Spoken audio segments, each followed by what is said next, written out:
There are so many ways a celebrity can ruin their career.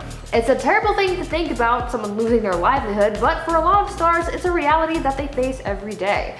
Old tweets could resurface, they could face some sort of serious allegation, or even get in some legal trouble. For some celebs, their careers end after some mishaps on live TV, so let's talk about some of them as we count down the top 10 celebrities who destroyed their careers on live TV. At number 10, Mariah Carey. We all know Mariah Carey as the skinny legend that she is, but lately people have been saying that her career is over.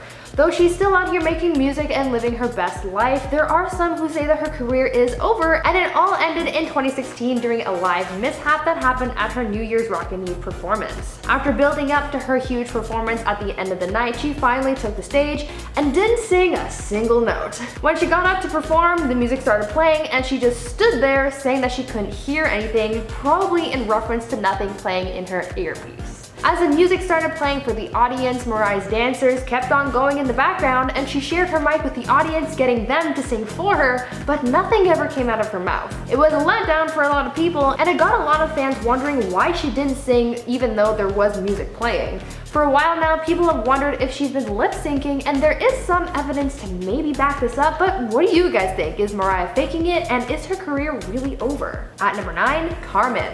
When you're trying to make a name for yourself, engagement is everything. For a lot of performers, they try to get out in front as many people as possible and attract more fans because doing so will help you grow faster, making you famous. One of the biggest assets you could have when growing your audience is having a successful guest appearance on a late night show like SNL because of how many viewers can tune in and watch you grow.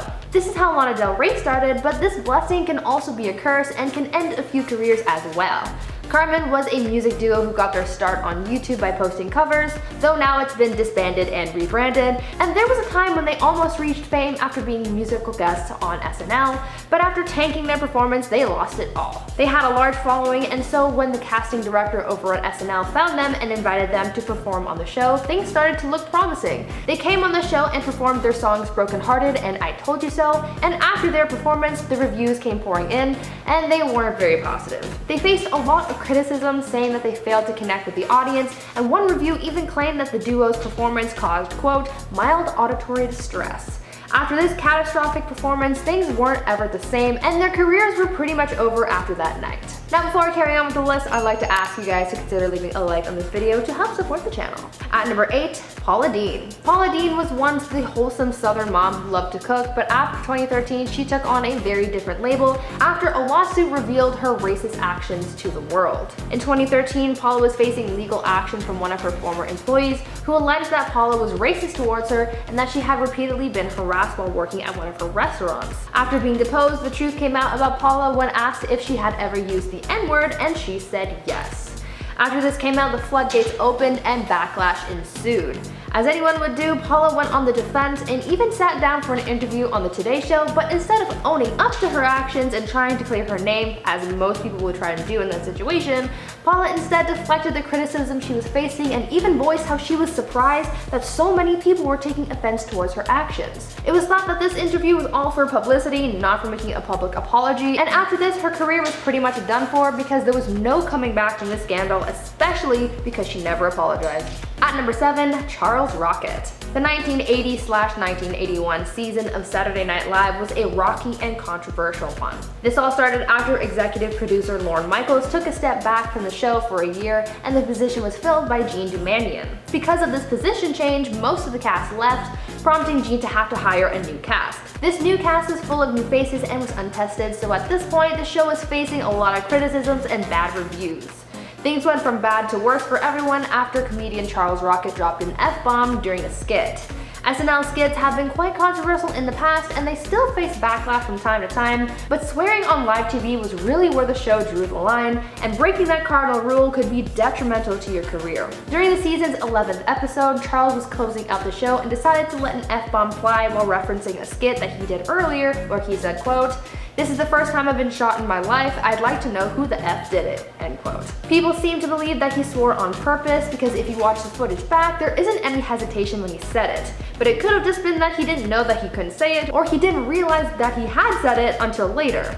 Either way, this was the last straw for the studio, and they fired much of the cast and crew, including Jean and Charles. This whole scandal came so close to sinking the entire show for good, but it did end up destroying Rocket's career after this. At number 6, Jenny Slate. Sometimes your career can make or break you. Doing your job really well can pay off later down the line, but if you mess up, there can be some consequences. The messing up part applies to comedian Jenny Slate because after an incident on SNL cost her job, her career may have been set back a little. Though she's found a lot of success now, back in 2009 when she worked on SNL, she was pretty new to the industry and was looking for something to bring her career to new heights. When she was hired on SNL as a writer and performer, things were looking great for her, but all that excitement turned sour after her first on-air performance. In her first appearance as a member of cast on the show, she was performing one of the sketches that she wrote, and while on air, she accidentally switched up one of her lines, making it a little more adult and dropping an F-bomb. She quickly caught herself saying it, but it was too late. Unfortunately, you can't put the words back in once they've left your mouth. She tried to brush it off, pretending like no one else heard it, but unfortunately, people did hear it. This mistake stuck with her for the rest of the time that she worked there, and she ended up leaving the show after one season. She was fired at the end of the season, not necessarily because of the F-bomb incident, but because she, quote, didn't do a good job and didn't click. Because she got fired from such a big-time production, it took a little for her to get back on her feet, but she's been doing great since. A minor setback, but nothing major. At number 5, Ashley Simpson. This is one of the cringiest SNL moments and is sometimes referred to as the worst moment in SNL history. Though that's a bit of an extreme title, it was a doozy of a scandal and no one was quick to forget about it, especially Ashley. In 2004, Ashley Simpson was invited on SNL as their musical guest to perform a few songs to promote her newest album at the time, Autobiography. She planned to perform a few songs from said album, and things went off without a hitch as she got into her first song, Pieces of Me. Her performance went pretty well and she got the audience hyped for another song, but that's when things started to go south. As the band set up for the next song, music started playing, but it wasn't what anyone was expecting to hear. A vocal track for Pieces of Me started playing again instead of the next song in her set, revealing that Ashley had been lip-syncing that whole time. She froze on stage, clearly embarrassed, and then she started doing a little embarrassing dance before running off the stage as the show cut to commercial. She tried to brush it off later when they came back on the air, but the cringe was just too much for people to handle. Later on, we found out that Ashley was advised by her father to have the vocal track and just lip sync because she'd been suffering from some severe acid reflux that had been causing damage to her vocal cords, and he just wanted her to rest her voice a little. It was only good intentions that got her into that predicament, but people say that this was the moment that destroyed her career. At number 4, Janet Jackson. The Super Bowl halftime show is the one moment a year that millions of people tune in to watch the same thing.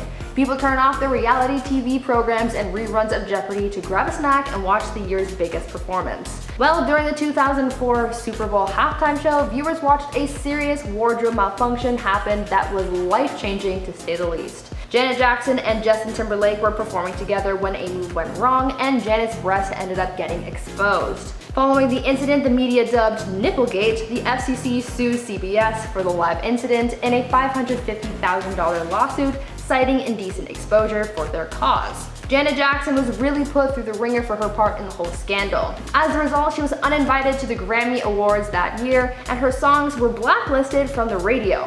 Even the next few albums that she released following the incident was met with negative reviews because of the scandal. If this were to happen now, I doubt she would have been met with such severe backlash. Do you? It was later discovered that this whole incident happened because the two performers had added a costume reveal into their performance at the last minute, and though it was rehearsed, the stunt failed at the last minute, resulting in Janet's exposure. It was all just an accident that ended up destroying someone's career. At number 3, Sinead O'Connor. SNL has been hit with controversies in the past, but I think one of the biggest ones I can think of is the one surrounding Sinead O'Connor, the Catholic Church, and SNL. On October 3rd, 1992, Sinead was invited on the show and was asked to perform a few songs from her newest album at the time, and she agreed, but had one request. Instead of performing one of her original songs, she opted to sing a cover of Bob Marley's song War. Though it was a bit of a bizarre request, they allowed it, and so Sinead got up on stage and performed a very dramatic rendition of the song, even switching up some of the lyrics to change the context and meaning. Her performance all led up to where Sinead really made a huge statement where she tore up a photo of the Pope saying, quote, "Fight the real enemy." Apparently, this whole performance was designed to be a stunt as a means to raise awareness about how the Catholic Church had allegedly been hurting people. Sinead recalled having known people who were hurt by members of the church, and she wanted to fight back on their behalf. Well, instead of this helping people like she wanted it to, it instead killed her career, as for the days following this live stunt, the network received thousands of angry calls. Even some celebrities spoke out condemning Sinead for this. Her career never really recovered from this moment, but she still stands by her decision to pull the stunt anyway. At number 2, Milli Vanilli. In the 90s, there was a huge music scandal that ended careers and ended in tragedy. The lip sync scandal that surrounded Milli Vanilli was one of music's biggest scandals, and it revealed that they were never really a real group and that everything was fake. This stage act was put together by German record producer Frank Farian as he attempted to create the next biggest music stars. It worked in theory, but they fell from grace as quickly as they rose. He had a vision to be able to release amazing music, but he needed the perfect people to sell it, and that's where Morvan and Politis came into play. These two dancers were hired to be the bright, shining faces of Milli Vanilli, and though it was a musical act, they never had to sing. In fact, they lip-synced their entire career. Their act was a hit, and it worked for a while, even earning themselves a Grammy for their song Girl You Know It's True, but like all good things, they can never last. Milli Vanilli conquered the Billboard charts, they were asked to tour and perform live, but things started to get difficult for them since this act never really sang, and playing pretend on stage just wasn't cutting it. Eventually, they were caught in the act, so to speak, as their track suddenly stopped working during a live performance, revealing that they were faking it all along. This took a big toll on Morvan and Politis, especially on their mental health, driving Politis to take his own life. And finally, at number 1, Natalia Kills. How mean is too mean? Well, for former X Factor New Zealand judge Natalia Kills, she was too mean. After casting some harsh judgment on an X Factor contestant, Natalia was dubbed a bully and saw her career go down the tubes as a result. On the show's second season, contestant Joe Irvin performed a rendition of Michael Bublé's Cry Me a River, and when he finished his performance, that is when all hell broke loose. Natalia criticized his performance harshly, saying that he was a copycat of her husband, saying that he made her feel disgusted and sick. She also said, quote, "As an artist who respects creative integrity and intellectual property, I'm disgusted at how much you have copied from my husband. From the hair to the suit, do you not have any value or respect for originality? You are a laughingstock, it's cheesy, it's disgusting. I personally found it absolutely artistically atrocious," end quote. A lot of people were shocked at how harsh her criticisms were, and so many people were appalled by Natalia's behavior that a petition was made to have her and another judge who was also a little too harsh removed from the show. The petition worked, and they were both booted midway through the season. Following this incident, Natalia was shunned and even went as far as changing her name to deflect some of the scrutiny that she was facing. Her career was truly over after this moment. Starting off at number 10, we have Kanye West. So starting at number 10, we have one that you should all know if you love sipping some good old tea, and that is Kanye West's Grammy incident. In one of the most famous and unexpected outbursts of all time, Kanye West interrupted Taylor Swift's acceptance speech at the MTV VMAs in 2009. I'm really happy for you. I'm gonna let you finish, but Beyonce had one of the best videos of all time. While Taylor Swift was on stage accepting her award for Best Female Music Video, Kanye famously yelled, quote, "Taylor, I'm really happy for you, I'm gonna let you finish, but Beyonce had one of the best videos of all time," which was a complete shock to everyone and was embarrassing as hell for pretty much everyone involved, including Beyonce, who I'm sure was not happy that Kanye did that. Thankfully, he could blame the tirade on being wasted, or the world might never have forgiven him. A lot of people still haven't, but rightfully so. In at number 9, Drew Barrymore. Drew Barrymore embarrassed herself on the Alan Carr show when she fumbled her words and ended up saying something a bit naughty. While her and Toni Collette were on the show promoting their new film, Miss You Already, a slightly sauced Drew Barrymore told a seemingly raunchy story about herself and Michael Stipe, with her saying in the interview that Toni emailed him saying, "Would you?" And he replied, "Yes, I would, absolutely." And with everyone being a little confused, Alan clarified, "For the music, right?" And then a very flustered Drew put her hand on her face and said, "This is why you don't drink on talk shows." Then she tried to change the subject by joking around, saying, "Any foof, it worked." And when she said that, Alan Carr looked more than a little uncomfortable. And he told her that in the UK, foof means, lady parts. And there was a hot debate over whether that word actually meant what he thought, with Toni adding that fanny is usually meant when talking about that region, not foof. Let me know below. I've never heard foof. I didn't know what that means. Sorry if I'm offending you by saying that. Foof. I'll say it again. And at number 8, Ben Affleck. Now this one gets a little creepy. During a Ben Affleck interview in 2004 with a French-Canadian reporter where he was promoting his new movie Jersey Girl, which is also just an amazing movie, side note. During the interview, Affleck was just straight up acting really gross, commenting on the cleavage of the interviewer and asking why she covered up for him in this interview when, quote, her tits are usually out. There was also this really strange moment where they were like cuddling on a couch, and he keeps saying just really creepy stuff, like I had serious secondhand embarrassment for the both of them. Many blamed his shameful behavior on him most likely being drunk. However, in 2017, the video resurfaced and the interviewer came out saying that the whole thing was actually staged and that people shouldn't feel bad for her as everything that happened was fully consented by her. And since this is a really strange thing to admit to years later, that makes no sense at all. Kinda called BS here. But even if it was staged, he was probably still, at least a little drunk. And at number 7, Danny DeVito. This next one is lovable comedian Danny DeVito. The interview actually starts with DeVito admitting that he was hungover AF as he was out drinking with George Clooney the night before. I guess a humble brag there. He also said he had 7 limoncellos right before the interview and that they were finally catching up to him. He then starts talking about President Bush and making crazy facial expressions and noises to like imitate him.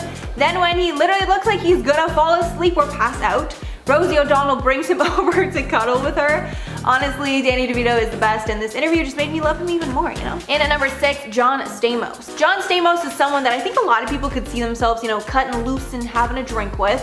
And if you want a sneak peek into how he might act on a night out, look no further than an interview that he did on an Australian morning show. In the start of this clip, it's pretty obvious that he's been drinking, and after the interviewer makes a comment about it, he admits that there's straight up vodka in his glass. Then John Stamos goes off on a reporter that called him out for being tired after his long flight, and when the host claims that he can't take criticism well, John says it was all just a low blow. Then when they start talking over each other for a bit, John looks off camera and yells, "She won't let the guests talk." Which was a bit rude, but very true in the moment. Then at the end, he gets the name of the paper and tells his fellow Greeks to not buy the paper. So it's safe to say he made, quite an impression down under. Halfway through at number 5, Bill Murray. Bill Murray is known for being one of the most iconic comedians of all time. But you might not have known that he also holds the spot for one of the most legendary drunk interviews of all time too.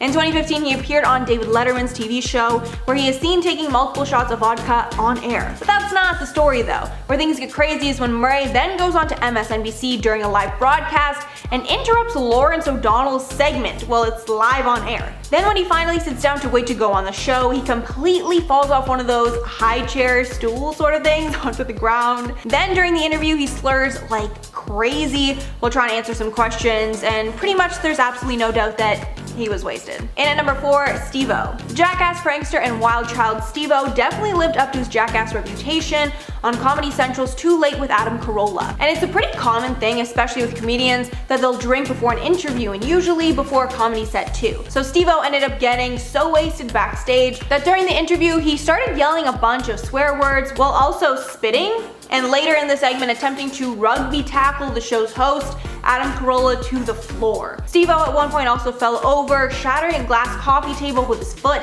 and slicing his leg open in the process. Ouch, that must have hurt. When Carolla tried to laugh off the craziness and rescue the show, it was proved that Steve-O could not be tamed, and at the end had to be escorted out by security. After the insane interview, Steve-O said that he woke up and had no recollection of ever being on the show, but that he was insanely proud of himself for how funny it ended up being. And thankfully that kind of thing is very on brand for him, because if a more chill celeb were to have done that, I'm sure their career would have taken a major hit. In at number 3, Mariah Carey. I hope you guys remember the absolute train wreck that was Mariah Carey's performance at the 2016 year's Rockin' Eve Bash, but if you didn't, we're here to give you a little reminder. Basically, she came out, missed a ton of her dance moves, and then made it incredibly obvious that she was lip syncing when the track was playing, and she was literally just standing there. And while the track is playing, she's just talking in the mic and saying a bunch of random stuff about how they didn't rehearse the performance at all. And yeah, with the New Year's show that is live across the globe, you obviously want to make sure that you're pretty well rehearsed, right?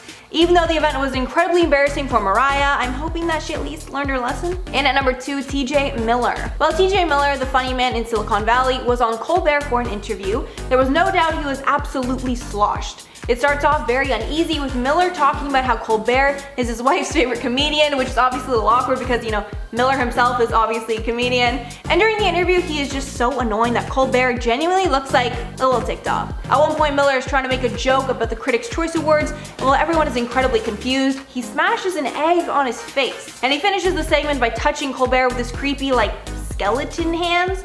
But clearly Colbert pokes some fun at Miller, and the YouTube video of the segment is called, quote, "So Things Got Weird with TJ Miller." And this is why I cannot help but love Colbert. Like, even with that, I'm sure, very annoying situation, you know, he still made a joke out of it. Also, I wonder whoever had to like clean up that egg, they probably are not a fan of TJ Miller now, let's just say that. And at number 1, Fergie. I'm giving Fergie the number 1 spot here, not because hers is like the most popular or well known, but honestly, I just think it's the funniest and the most ridiculous. During the Trevor Live Gala, Armie Hammer was presenting an award. When Fergie randomly appeared on stage, Hammer ended up giving her the mic, probably because he wasn't sure like what was going on and thought it was her time to speak for some reason. Anyway, she ended up calling herself Armie Hammer and then slurring her words while trying to talk, but after she sat back down, she wasn't done yet.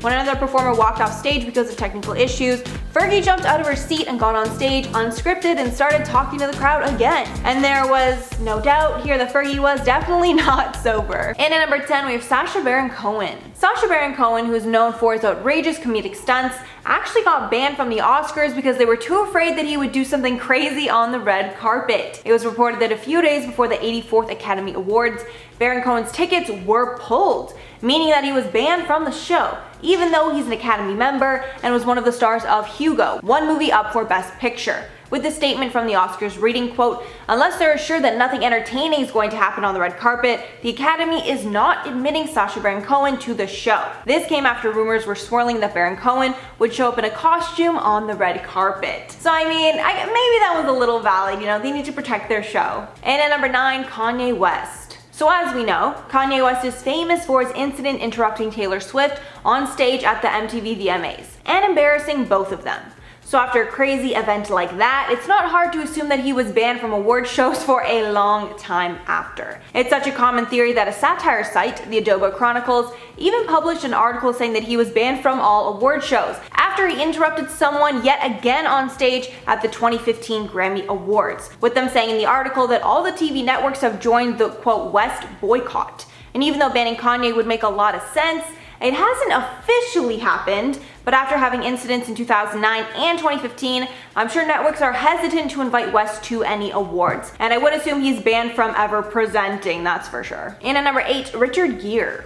Richard Gere was not only banned from the Oscars, but also China after he made a controversial speech at the awards ceremony. In 1993, Gere was presenting on stage, but he took the time to criticize the Chinese government and speak in support of Tibet. After this speech, Gere was banned from the Oscars for years, until he was allowed to return in 2013 to present an award with his castmate from Chicago. During that period of exile, he continued to speak out on behalf of Tibet and other international causes. So I guess the ban didn't change much about him being vocal, just not on the Oscars stage. And at number 7, Carmine Caridi. Actor Carmine Caridi was actually the first person to ever be kicked out of the Academy. He was expelled in 2004 because the Academy learned that he was sharing movie screeners with other people, which are obviously very against the rules. Caridi spoke to The Hollywood Reporter about the incident, saying in the interview, quote, "Let me tell you something. Everybody does it, okay? I was doing a guy a favor and he screwed me." And this was actually starting to become a real issue in the industry, with the former MPAA chief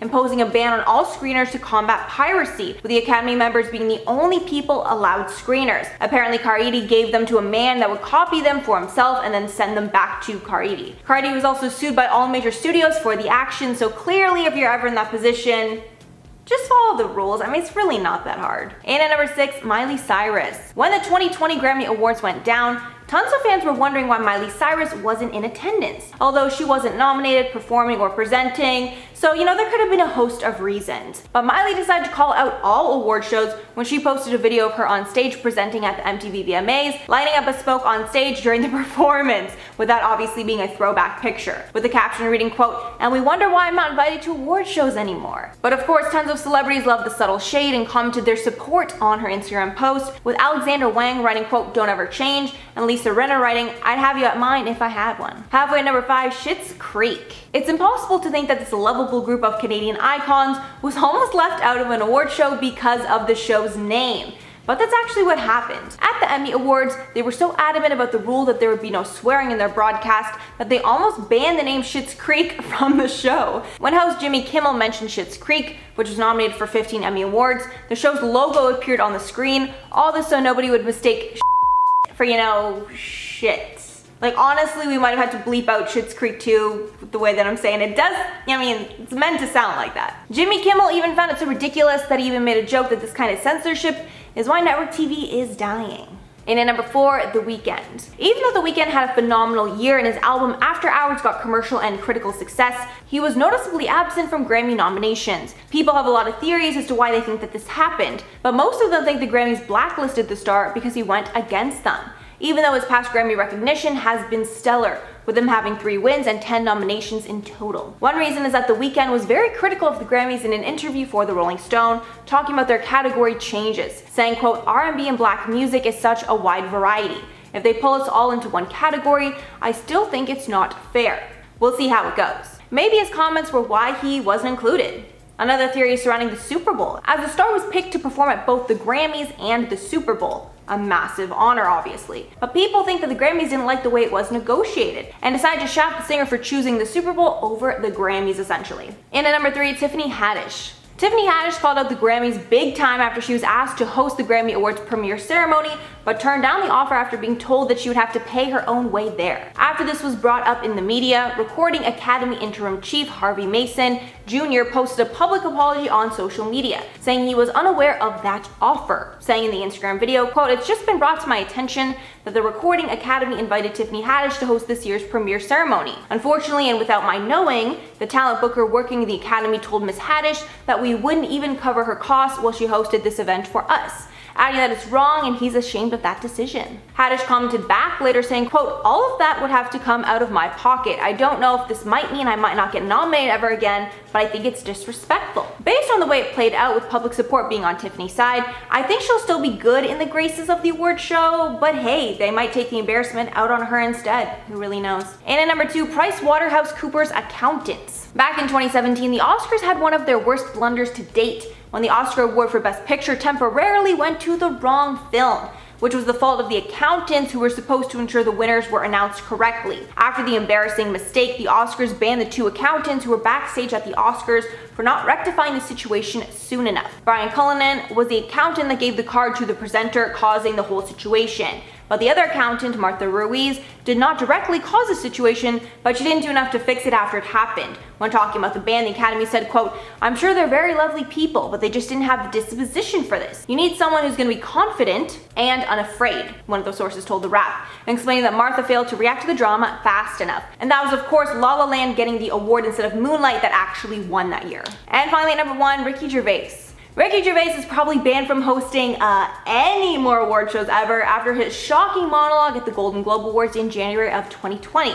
In the monologue, he starts off by saying it's his 5th time hosting, and he really doesn't care anymore, which he made very clear by saying he didn't care like every few minutes of the monologue. Starting off saying, quote, you'll be pleased to know that this is my last time hosting these awards. I don't care anymore. I'm joking. I never did. NBC clearly didn't either. 5th time. In the monologue, he took shots basically all the people in attendance, even calling the Hollywood Foreign Press Association racist, and saying that Netflix is taking over Hollywood. Saying at one point the show is going to be doing a quote in memoriam this year, but when I saw the list of who died, it wasn't diverse enough. Then going on to trash action movies, saying, quote, they wear masks and capes and really tight costumes. Their job isn't acting anymore. It's going to the gym twice a day and taking steroids. And yeah, after calling the people that hired you racist, I don't think he's expecting a call back. And at number 10, Kevin Hart. Kevin Hart got the opportunity of a lifetime when he was asked to host the Oscars in 2018, but it was promptly taken away after old tweets of his resurfaced that were offensive to the LGBTQ community. Kevin responded to the backlash in a video on Instagram,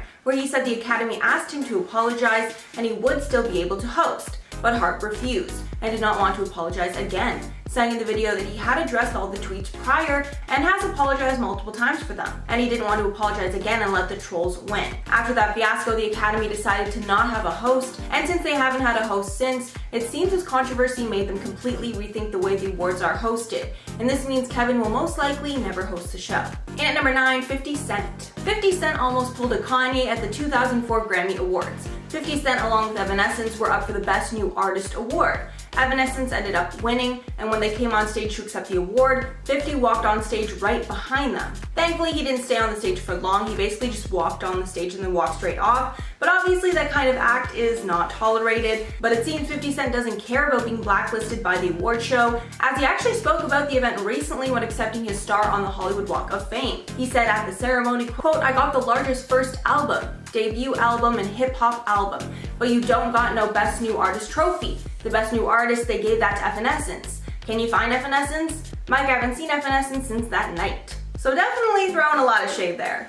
And at number 8, Janet Jackson. On the heels of her unforgettable Super Bowl nip slip, it was announced that Janet Jackson was banned from attending the Grammy Awards. Her publicist said that she was unlikely to attend anyway, while the entertainment show Access Hollywood said the invitation had been withdrawn anyways. After the incident where Justin Timberlake ripped her shirt and exposed her breast, she went on TV and apologized, saying, quote, "I am really sorry if I offended anyone. That was truly not my intention." Jackson was scheduled to introduce the Luther Vandross tribute at the Grammys, but that invitation was canceled in light of the controversial event.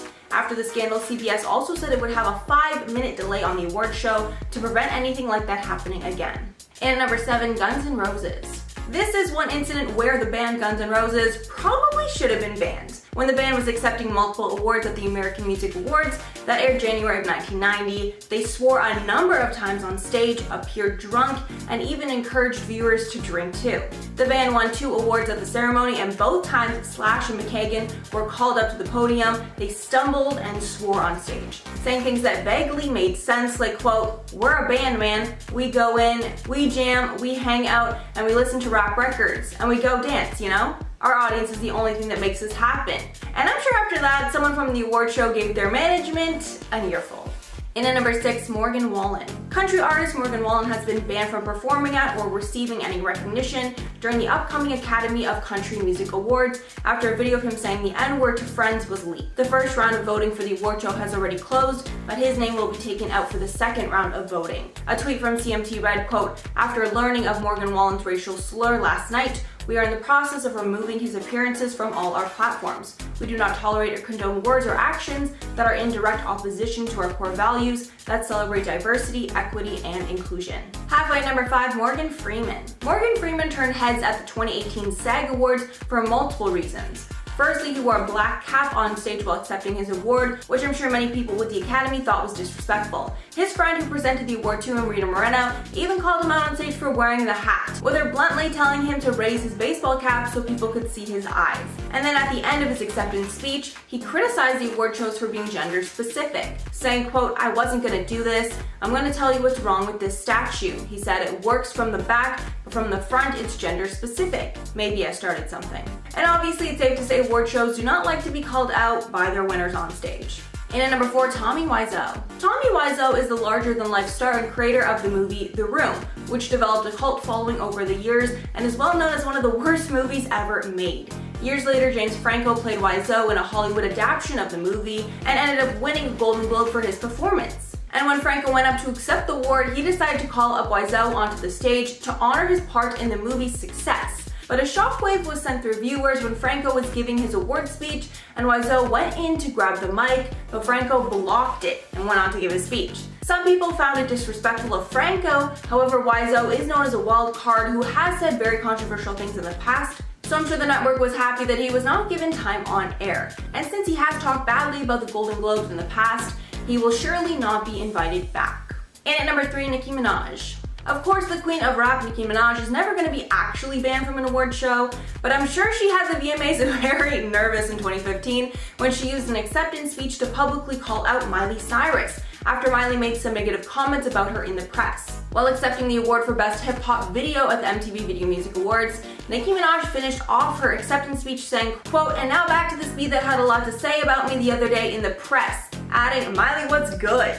Miley handled it very well and quickly congratulated Nicki on the win and said that the media twisted her words. And since I know you all want to hear the comments that Miley said, Miley did an interview speaking about Minaj's Twitter spat with Taylor Swift over nominations, where Miley said, quote, "What I read sounded very Nicki Minaj," which, if you know Nicki Minaj, is not too kind. It's not very polite. I think there's a way you speak to people with openness and love. You don't have to start this pop star against pop star war. I know you can make it seem like, oh, I just don't understand because I'm a white pop star. I know the statistics, but I know what's going on in the world. But to be honest, I don't think MTV did that on purpose. And at number 2, James Franco. James Franco is 1,000,000% banned from hosting the Oscars ever again. And his performance hosting with Anne Hathaway was so bad, I wouldn't be surprised if he's secretly banned from presenting awards too. If you don't already know about this legendary night, James Franco and Anne Hathaway hosted the 2011 awards, but it was universally regarded as a train wreck.